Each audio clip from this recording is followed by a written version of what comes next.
I am John, Wookiee impersonator, and a Ladrin warlock with the Warriors of the Stars. Along came Jason, my bearded friend.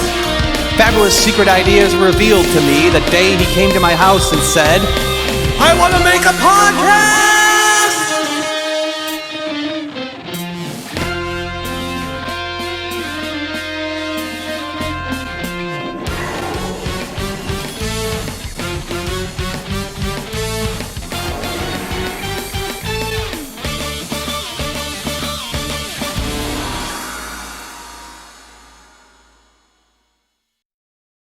Hello, everybody out there, and welcome back to the Super Awesome Geek Show. I'm John, and today I've got a special guest with me, Jake. And Jake's going to tell us about Holographic Comics, he's doing something that no one has ever done before. HoloComics. Jake, why don't you tell us a little bit about it and what you got going on here? Yeah, well, thanks for having me on the show. And so essentially, I'm just I've started a company that's derived on creating not only holographic comics but VR comics as well. But holographic is for me the future, and so I'd like to kind of promote that as much as possible. And there's just a lot that can happen with it. The comic that I made is called Maldacena, A Mirror for the Real. And the title is actually derived from Juan Maldacena, who has like the most complete theory for the holographic principle of the universe. So there's a little bit of a context and background within the title itself. But essentially, it goes from a two-dimensional perspective on a two-dimensional planet. And then the protagonist ends up getting warped into a three-dimensional or four-dimensional, if you will, universe called the Real. And it's within that she discovers some very daunting and haunting prospects but I'm not going to give it away. But yeah. So it actually, like, the comic itself is actually three-dimensional and holographic, right? Yes, yeah, the entire comic book, and I would actually argue that it's four-dimensional just because it's actually what's amazing about holography in general, and also this the way that I created the book, I guess, is that I really wanted to emphasize the fact that holography comes into our spatial temporal existence, and that's what I think is most important and most unique about doing this is there's something coming into our realm, our temporal space, and the actual interaction between the reader and the content is actually a lot different than VR or just regular comics in general. So yeah, I'm looking forward to making more. That's for sure. Cool. Where do you see this going? Like, what's your hopes for this? Your dream, you know? Yeah. So essentially, I mean, and we've briefly discussed this before, and it harkens back to the spatial temporal aspects of everything that I was just talking about. I have this vision of the tactile coming out of the digital, you know, and I guess in a way that's something that can't really truly happen. But with holography, at least you can have that spatial temporal aspect, which actually brings something from somewhere else. And what we call it is an extra diegetic space. So something that's coming from beyond, if you will, and coming into our space. So I guess that's what I would say. The prospects of the holographic comic specifically, I think there's a lot that can be done. And I think it very well could be a sort of if we're lucky, it could very well, and if it's also more available to consumers, it could also be just something that let's see here. Hold on, I just lost track. Hold on a minute. Yeah. So yeah, so if it's I think the best part about it would be if holography became more consumer friendly, and we could see kind of like if you bought an iPad, right, and you're or a Kindle or something like that, making the holographic display more consumer, monetary wise, as far as money is concerned, providing it at a cheaper price would be very beneficial and actually open it up to more people. But as far as the conceptual aspects of it and the prospects of just the future of digital comics, I definitely want to get some feedback from your fans, and on what their thoughts are, just because VR comics are actually, they're quite interesting. I mean, I don't know if you've seen any of Madefire's VR comics. I haven't. I'm just getting into just touching on some of these VR comics and even motion comics to begin with. Like yours, from when I was looking at it, it reminded me of a motion comic, but I'm sure if you look at it on the right setup, that's when you get the three-dimensional holographic sort of feeling, right?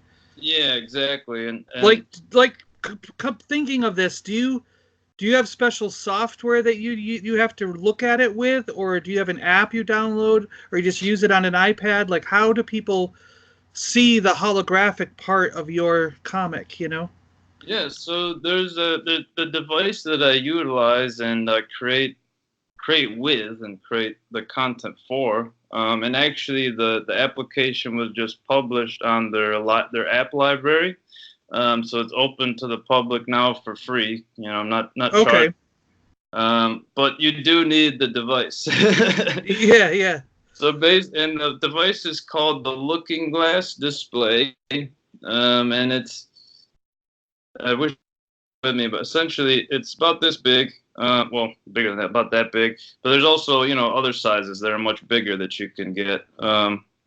And once you have that device and it's plugged in, you download their app library and you can, play games on it. You can watch holographic. I guess people are just because I'm just kind of growing within the newly found holographic community, and there's this one guy that's trying to make film with it, which is insane because you need there's 46 cameras that you need minimum to render the images that you want to present, because you need that's kind of like the amount of angle that you need in order to kind of be able to look around things and like see around. Like, let's say, like in part of my comic there's a mountain, and you're able to just like go like this and you can see around the mountain, which is something that in itself just blew me away, like when I first saw it and started playing with it.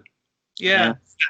That's cool, because like I was saying, from what I can see, from what I can witness looking at it on a regular iPad or something, it looks like a motion comic, but I want to get the device so I can see the depth of what you've created, Yeah, and I mean, you can go on the lookingglassfactory.com, I believe it is, website. And that's where you can kind of get the product or whatever you want. But yeah, it's an amazing device. I mean, it's based off of basically the material aspect. If you just want to talk about the materials in general, it's a giant block of lucite or plexiglass, if you will, but a very, very well cured version of yeah, like super clear. So actually, you do have to be careful not to clean it with something that's a little rough, because it's not glass, so it's not as resilient, I guess. Yeah. But and then you have a steel frame around the lucite, with and there's a bunch of buttons underneath that you can program to do certain things. For me, because I was the Holocomic, Meldasna Mirror for the Real, I didn't want the controls to be too difficult, because the whole purpose of me creating the comic book was it was kind of a study on immersion and engagement with a holographic display. So I wanted to keep the controls very simple. So essentially, people just press 1 and 2 on their keyboard, and then they can interact with certain features with their mouse and cursor. Yeah. And that in itself. And then eventually, I also programmed this thing, and you'll see it in the beginning of the video. I have a video up on my blog at holocomics.com, and basically you can see in the beginning I have this thing called a leap motion, which uses all fingers, and I programmed it in a way to which you float your hands above this.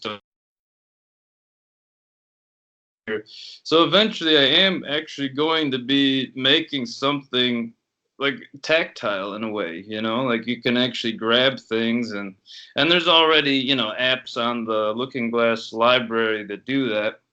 So it's something that's feasible, and but yeah, you'll see once people watch the video, you'll see what I'm talking about. But I didn't use it throughout the entirety of it, because of not everybody's going to have that device, and I wanted to keep, again, I wanted to keep things simple.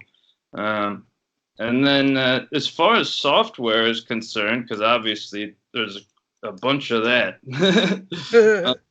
Yeah, it's pretty intense, but I utilize the Unity game engine in conjunction with C# coding, but I also did a ton of hand drawing. And that's where, so in the beginning, you'll see it's purely 2.5D, because they are layered 2-dimensional things that I put in there. Yeah. And eventually the drawings, the actual hand drawings, kind of dissipate, and also there's more color that's introduced. So it slowly kind of gets into, the real, if you will, which is that universe that the story ends at. Yeah.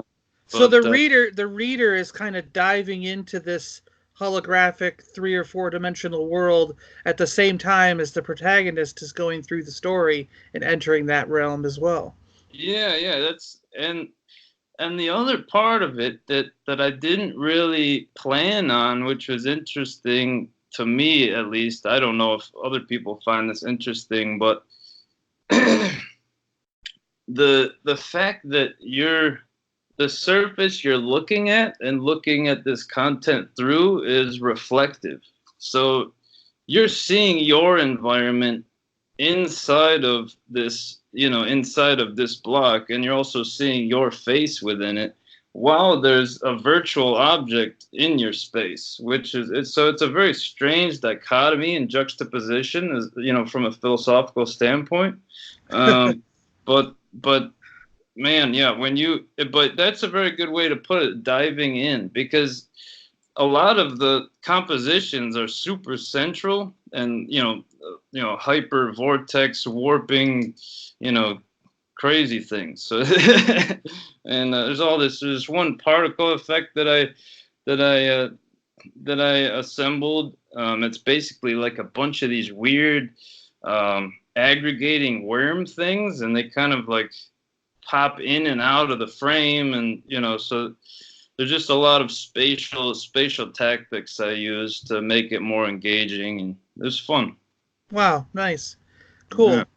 Yeah. Whoa. You're kind of blowing my mind a little bit here. This is like interesting stuff. I mean, it's like I'm just going like, take this another couple steps further into the future, and you might be able to be sitting in your room with the holographic characters right in front of you, sort of like they're in your environment, but not necessarily in your environment. You know, like an almost like an environment from the comic or the story, whatever element you're watching in this holographic, you know, could be projected into your living room, you know? So it's like, and you can kind of move around it. Like if you take this another step forward into the future, Yeah. it's like you're right on the cusp of something that's just coming into people's imagination, you know, just, yeah. You get what I'm trying to say there? Oh yeah, I know what you're saying. Yeah, and there's this thing about there's this guy Theory Groenstein, and he does a lot of like studies on like comic scholarship. You know, he's a scholar of comics, let's say, and he talks about this thing called paralanguage, where like the reader is just so connected to the narrative of one single character. I mean, to have that character in your space would make that term that much powerful, you know? Yeah. It actually could lead to some very strange things. Yeah, yeah. Because some people really love their characters. Yeah, yeah. Yeah. Well, it's like you're delving into the future of digital comics. We have digital comics today that are pretty much just scans of the comic book itself. And then they do have a little bit of motion. They allow you to go from panel to panel. You can see each panel blown up on your iPad, basically the size of the iPad or the iPhone, whatever you're looking at. And so it is a little bit different the way you interact with a digital comic today as opposed to a hard copy paper in your hands comic book, you know? Yeah. But it sounds like what you're doing is you're taking that digital comic and going one step further. Like, it's almost like saying, well, since it's digital anyways, why stick to the traditional flat image, piece of paper, balloon bubble wording, and you might as well take it another step. Let's make it three-dimensional. Let's make it holographic. Let's make it, you know, interactive, you know, in a sense, right? Yeah, exactly. And hopefully the connection is still good. Connection good? Yeah, I'm fine. So just told me my connection was bad. Yeah, so essentially, yeah, so I would be taking it one step closer, if you will, or one step beyond what it is, and hopefully multiple steps, you know, as technology progresses. And I've actually been thinking about making my own hardware for comics specifically, and have that be a part of the actual company that I'm trying to start up. And through that, I mean, there's a lot of possibilities, especially when you're making your own hardware, because you're in control of everything. That, you know. Yeah. But yeah, as far as the future of digital comics go, I think we're at the stage where it's starting to define itself, and it's starting to ask for more, you know.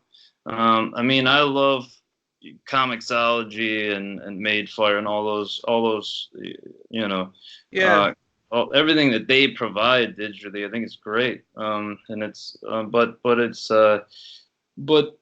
yeah, there needs to be more immersion, more engagement, I think, as far as, because it, you know, the goal at the end of the day is to, you know, have people listen to what you have to say as an illustrator and as a writer. And the thing that I want is also to have something more physically engaging as well. And that could be done with VR, but the thing about VR is you don't have that spatial temporal aspect. I mean, the VR device, obviously you're in it, you're in that world, right? Yeah. But the world isn't in your space, you're going into that space. Whereas with holography, it's coming into your space, but it's also its own world, Yeah. Well, that's kind of what I mean about like bringing it right into your living room. Yeah. As opposed to you putting on the goggles and you're entering that space, Yeah, that's kind of what I was getting at, Yeah. It's something else to see it standing in front of you by your coffee table, Yeah.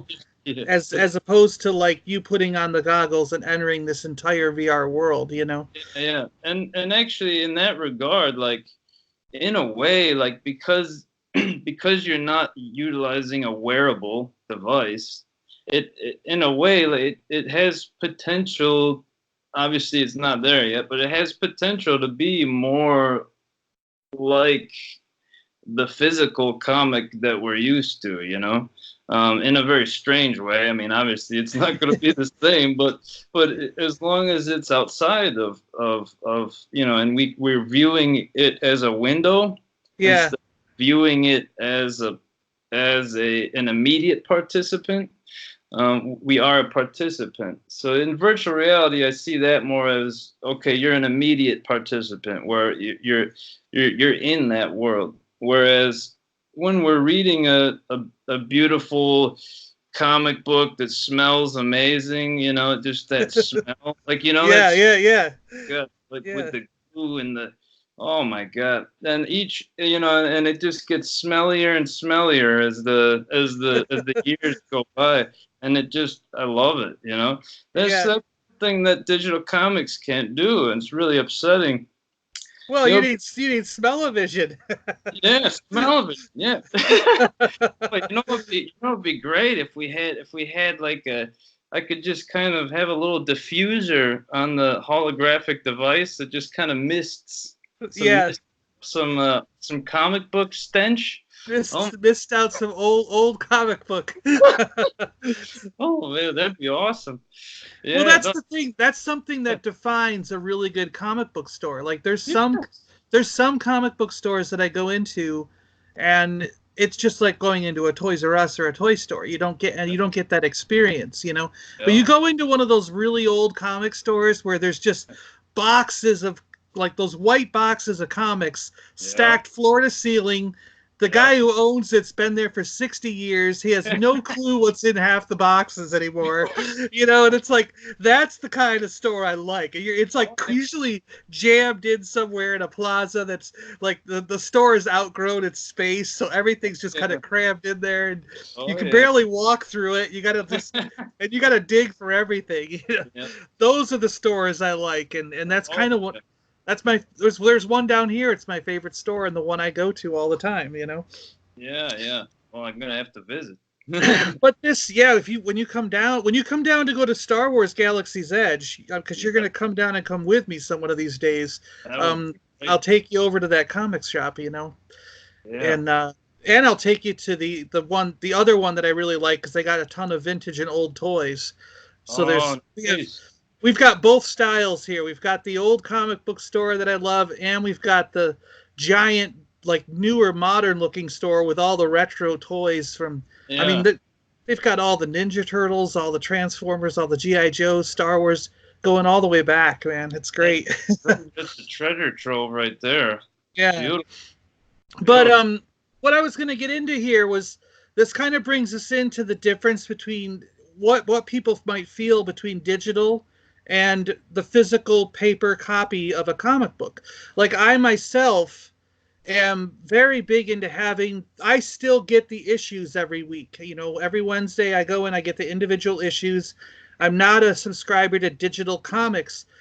I like the idea because for like Marvel and DC and stuff that have been around for so long, I could subscribe to their digital service and I can go all the way back to the beginning and read the stuff that I otherwise would never be able to get in my hand, Yeah. But so I like that aspect of it. You can go back and read Iron Man #1. You could read Fantastic Four #1.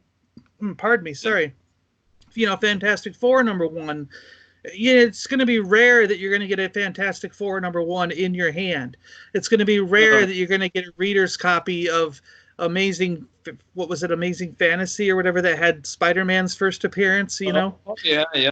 You know, you're not going to get one in your hand that you can actually read. You're going to have to touch it with white gloves and look at it in a museum, you know? It's like, you know, you're not going to want to.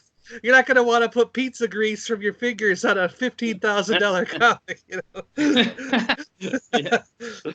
Yeah. But, you know, so I like that aspect of digital comics. It gives you the chance to look at those things that you otherwise would never dare to read. But at the same time, I'm one of those guys that have been collecting comics for so long that, like, I have every single issue Thor has ever been in, you know, from his first appearance till today. I have every Avengers comic that ever made. I'm missing 4 Avengers comics to have every single one. You know, I've got all the Iron Mans from #1 till today. I've even got back to some of his, like, Journey into, or what was it? Journey into Mystery, or no? No, that was Thor. Tales of Suspense, I think, or something like that. Yeah, it was Tales, yeah, that's the one. Yep. Iron Man, right? Yeah, I've even got most of those. So it's like, I've got most of Iron Man's complete journey, you know, from the beginning till now. So it's like, I'm one of those collectors that I look at my collection and I go, if I stop getting Amazing Spider-Man as an issue, my collection is not going to be complete. If I switch to digital, there's going to be a stop in my physical comic collection. Yeah, it's sad. So I can't switch to digital yet because I want that to be complete. The whole industry has to stop making paper comics for me to stop collecting paper comics, you know? That's kind of where it's got to get to. Yeah. And I don't know if that's a good thing or bad thing. I don't know if it should or should not. I have no idea, but I'm just saying that for myself personally, as long as there are paper ones, I'm going to collect the paper one. Yeah. And but I'm not opposed to digital, you know. And I see the value in it, like I said, by being able to go back and read things that you're never going to be able to read, or things that you might have in your own collection that you don't dare to open up because you're at, oh my gosh, what if I rip it this time when I'm looking at it? You know, that's so easy to accidentally rip one of those old comics, you know? Yeah. Or like I said, I got pizza grease on it. What am I, you know? I don't recommend eating pizza with any of your comics, even modern ones. But I'm just saying, you know. I'll tell you what, my Iron Man #1 definitely has some kind of something on it. It's beat up, yeah. But you know what? I like having it. As long as I have it, I'm happy. You know? Mine was a Goodwill find. I found it at a Goodwill for $3. I actually asked the guy, I was like, you got this comic sitting here, how much do you want for it? And he's like, I don't know, what, $3? And I was like, all right, I'll take it. No. And, yeah. When was that? When was that? Oh, it was like 4 or 5 years ago. Are you kidding me? Yeah, so it's fairly recent. It was when I was living in Seattle, yeah. Oh my God, you lucky, I don't even know what to call you. And like I said, because it was a Goodwill find, it's not beautiful, but the cover's fine. I mean, the color's good. There's no rips or tears on it. Nice. So I was like, as long as the front looks good, I'm happy with it, you know? That's awesome. But yeah, clearly it's been read and used, you know? But yeah. That's awesome. But, you know, so what's your take on something like that? What do you think between digital and physical comics? Because I know you kind of do both, right? Yeah. So I'm mainly physical, but since I've been traveling and, you know, I'm in Edinburgh, Scotland now, so, you know, I can't bring my beautiful stench of comics into my life with me, unfortunately, but yeah, so I've been relying on digital lately, but I've been picking up a couple things, but yeah, it's and by the way, there's some strange British independent comics out there right now. That's been fun to collect. Yeah. I don't know how I'm getting them home, but somehow. But yeah, so as far as collectability goes, that's something that I've been struggling with digital. Is there's no system in place that says, because think about print, right? Print has a finite number, sort of. Yeah. printing of it or a third printing. You know what I mean? Yeah. Like, when any comic book, when they first come out, they make a certain number, that supply and demand type of thing. And then that's what makes it collectible, is the fact that there's a finite number of that first run, and that's what people are trying to get. So my way of tackling that issue, I think, is to make a platform where there's a finite number of a product. So essentially what you would do is you would buy this digital, it could be an ebook that we have on our platform. It could be a holographic a holocomic, it could be a VR comic, but just allowing a certain number to be purchased individually. So essentially anybody would still have access if they have a subscription, but they would not technically own that comic book, right? So the way that I'm thinking of doing it is just to have it so that people can purchase the comic book if they want, to be a sole, an owner of that one particular copy, and only have a finite number of that, and then somehow integrate some other aspect of collectability as well. Maybe something physical, like you were suggesting when we were talking casually about it the other day. Having some kind of just something that says, you own this thing, right? But I don't know. What do you think about that? Like having a finite number. I mean, is that a good way of going about it as far as actually purchasing the comic?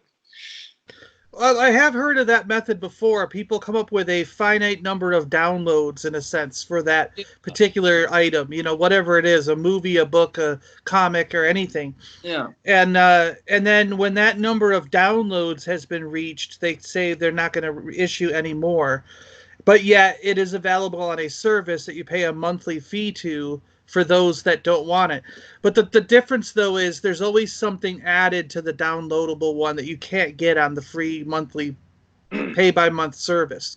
Yeah, you know what I mean? So, like, say, for a comic, maybe you get 1 or 2 extra pages of a backstory or something to fill out the character in a way that you get on the download that you don't get in the regular version that's for free on the monthly service plan. Yeah. The other thing too might be, like, I think what you were getting at is that Jake and I were texting back and forth prior to this. He had a few questions about digital comics and what could bring an extra value to them. And I had said, well, what if you have like something where every 10 issues, if you purchase the 10 issues, there's some giveaway that you get extra at the end of that, Yeah. So almost like a punch card in the real world, but it's like a digital punch card. So if you buy 10 issues, you get a bonus issue, or you get like some wallpapers or downloadable skins for your pad or your phone, or something, a holographic background for the light box, whatever, like something interesting that comes as an extra for being a loyal customer for that long or something. You know what I mean? Yeah, I think that would be one of the better ways to go about it. But I'm definitely interested to just kind of throw it out there to all your fans and see what they think as well. This is and that's one of the major issues, I think, with digital comics, is that tangibility and collectability. Yeah. See, I'd be interested to see how many other people out there that are listening feel one way or the other about digital versus paper copies. Like, are you a diehard paper copy guy? Do you want to have all those issues in your collection like I do? Or is that something that's dying? Is that going away? Is that just because of my age that I'm that way? And anyone who's coming up on these digital comics as new, like they're fresh into the comics, like, are they just thinking, I don't need to collect and have the issues, the digital's just fine, And I don't see anything wrong with either one. I'm just saying I'm just posing the question, I guess, in a sense, to everybody out there listening. what do you prefer and why, and what are your reasons for either hanging on to paper or letting go of paper and being all digital, you know? Yeah. Yeah. Yeah. Um, We talked about collectability, tangibility, and the way the holograph works and things yeah, like that. Yeah. yeah. So, I guess, Jake, there's only a couple other little things here. I wanted to, first off, you mentioned that you're in Scotland. I wanted to say, you know, like, I, for one, think it's amazing all the different places you've gone and studied art. I mean, you were in Italy, you've done stuff here in the States. Like, just give a quick little background about yourself and all the various places you've studied art, because you've had a fantastic career, as far as I'm concerned, in the art world, you know? Well, I mean, I wish I don't know about fantastic, but yeah, as far as so originally, I mean, I don't know, like since I was 3 years old, I guess, I was always drawing and painting and doing these doing anything visual art related. I remember one time I got in trouble for drawing naked ladies in the second grade.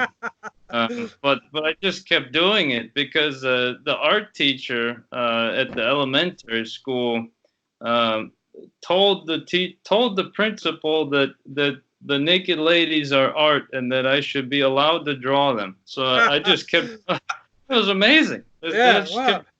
Yeah, all my friends loved it too. I'd give them away. But and so that was interesting. So yeah, that's the highlight of my career right there. But they call no, that classically trained from birth, you know. see, exactly, classic. Yeah, classic. But yeah. But yeah, so yeah, and then and then it just kind of eventually kind of grew into me being obsessed, really. I mean, I think in around high school, I would, I basically just paint and draw Yeah, pretty much all nonstop, day. right? Yeah. Yeah.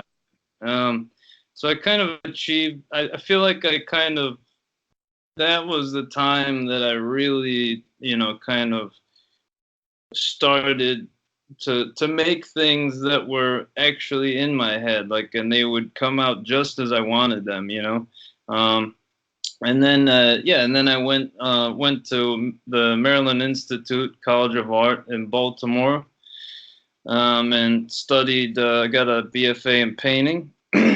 And after which I ended up, or actually during which I ended up going to Italy for a while, to a place called Monte Castello in Umbria, Italy. And it's basically this castle on a mountain that they just turned into a village. And speaking of smells, that place had a very interesting smell. And also I was just fascinated by the walls, like inside and out. If you ever get a chance to go to this place, just the amount of paint that's been painted over top of paint over top of paint, like just throughout the years, it's just beautiful. The textures themselves are just amazing. It's itself. I mean, obviously, a lot of people, they really like. Oh wow, they really like. Can you still hear me? All right. Yeah, it's okay. Oh, okay. So yeah, a lot of people, they want, they would be painting the landscape, which is gorgeous, mountains and fields and big hay barrels or whatever you want to call those. I'm not a farmer, so I don't know what they call. I guess hay bale is the right term. The big round ones, right? The big old round things, and then there's some of them that were just mounds, which those were the ones that I really loved, just the mounds of hay. I actually got chased by a rabid dog while I was there. Oh, wow. Yeah, well, there you go. That was an experience. Never had that happen. You're living life. Yeah.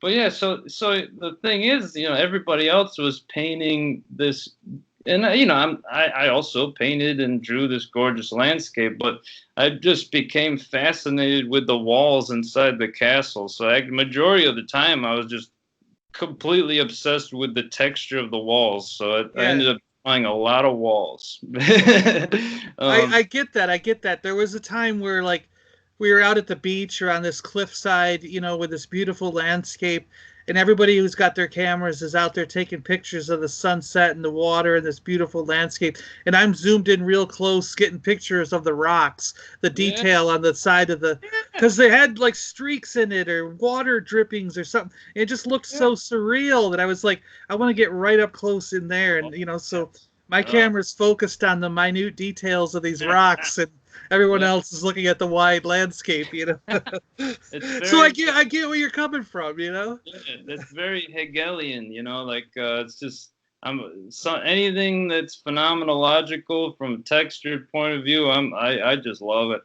But yeah, so that kind of once I got through that period, I ended up having to take a 2-year break because of some super bad trials and tribulations. But I came back strong and graduated, and ended up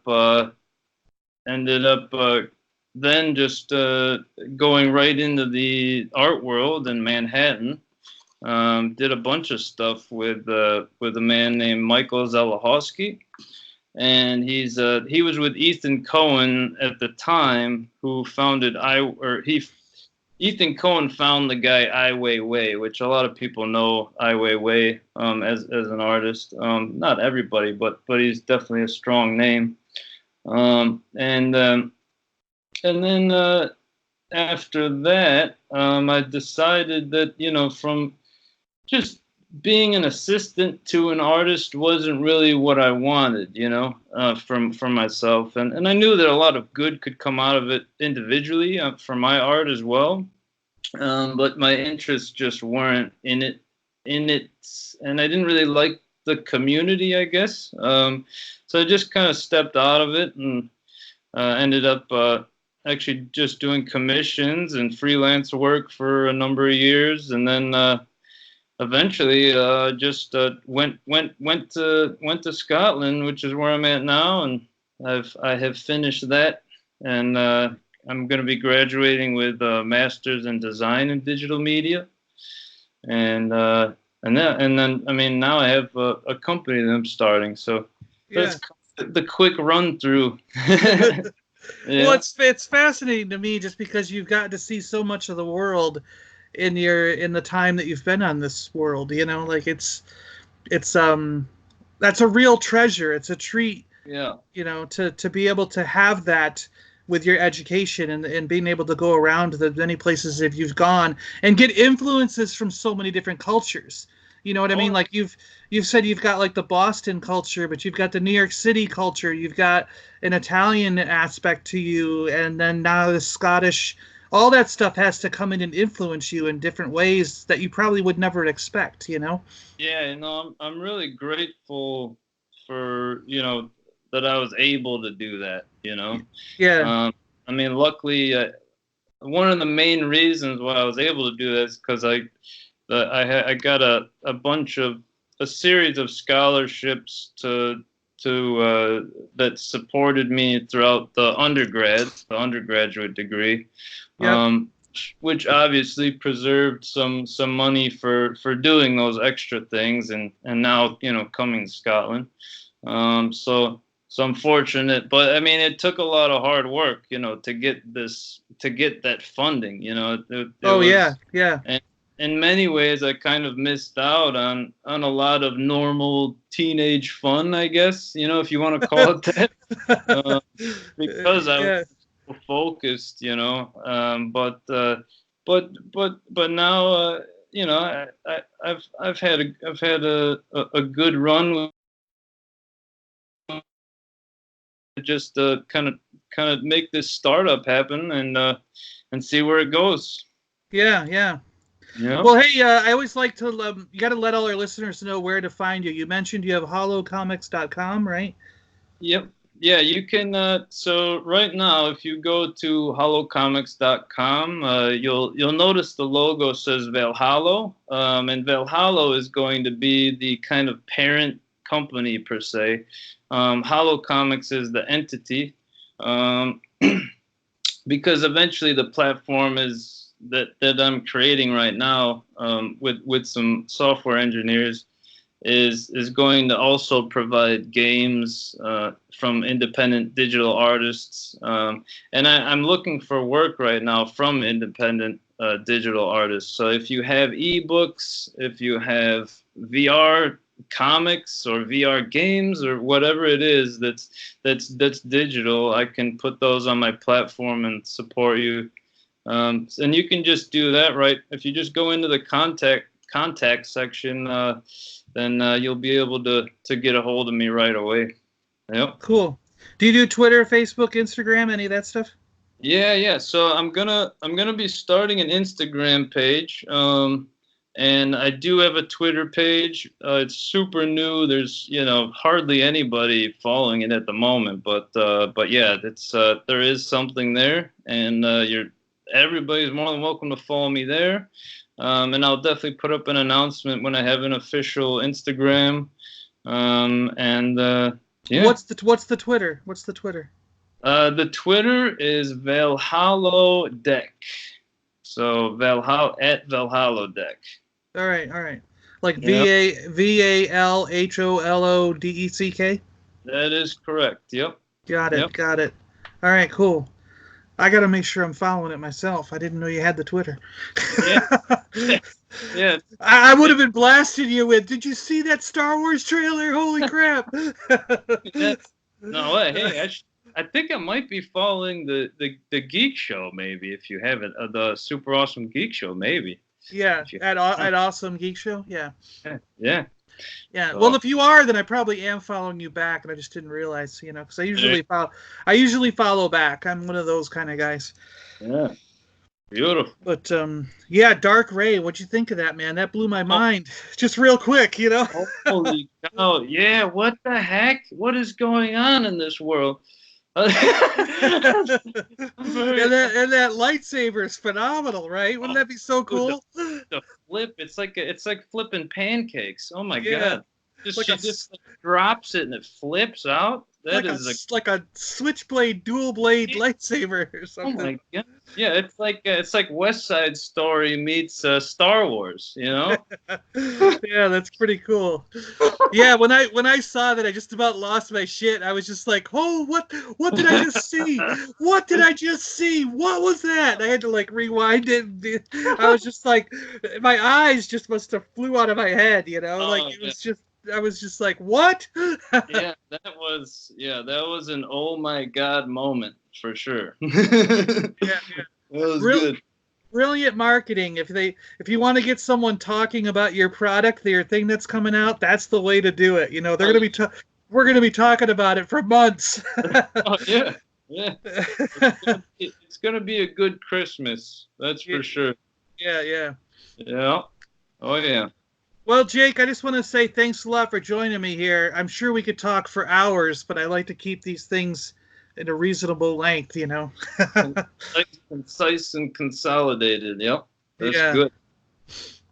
Well, is there anything else before we sign off? Is there anything you wanted to say that we might have missed?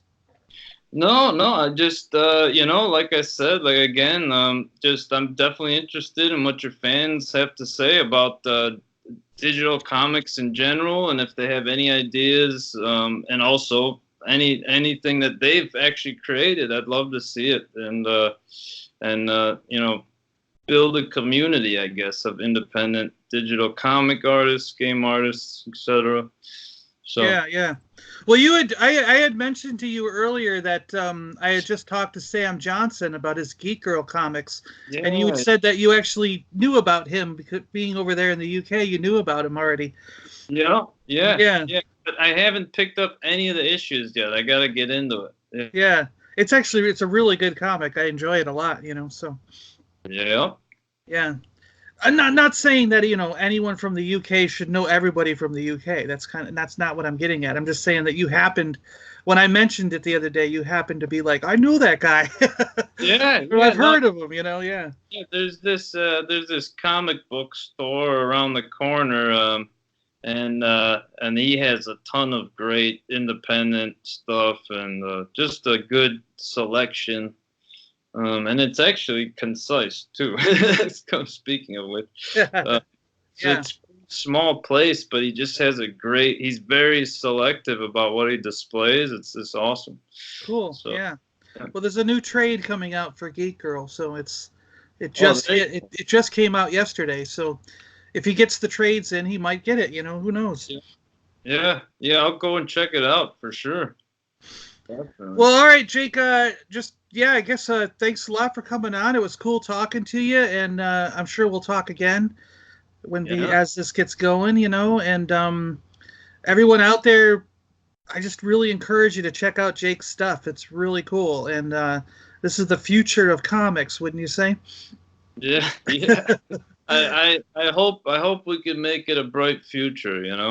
So yeah. See, we'll see what we can do together. All right, man. Thanks a lot. We'll talk to you later. All right. Thank you.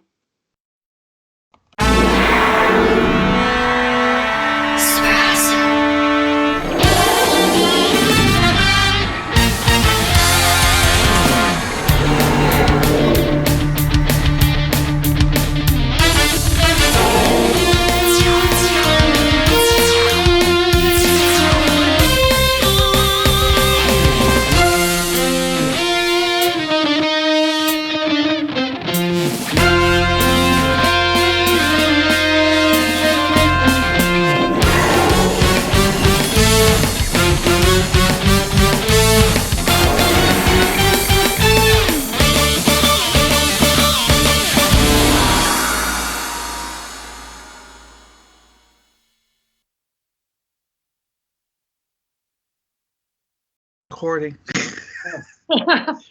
We're cursed with that. Good. Okay, now it's going. All right. Okay, yeah. I could just start off again if you want. Luckily we were right at the beginning, so it's all right. Yeah. Oh, okay. Yeah. So. Well, wait. I got to do my intro again. Oh, yeah. Gotta do that again. Go for it. This is hilarious. All right. Here we go.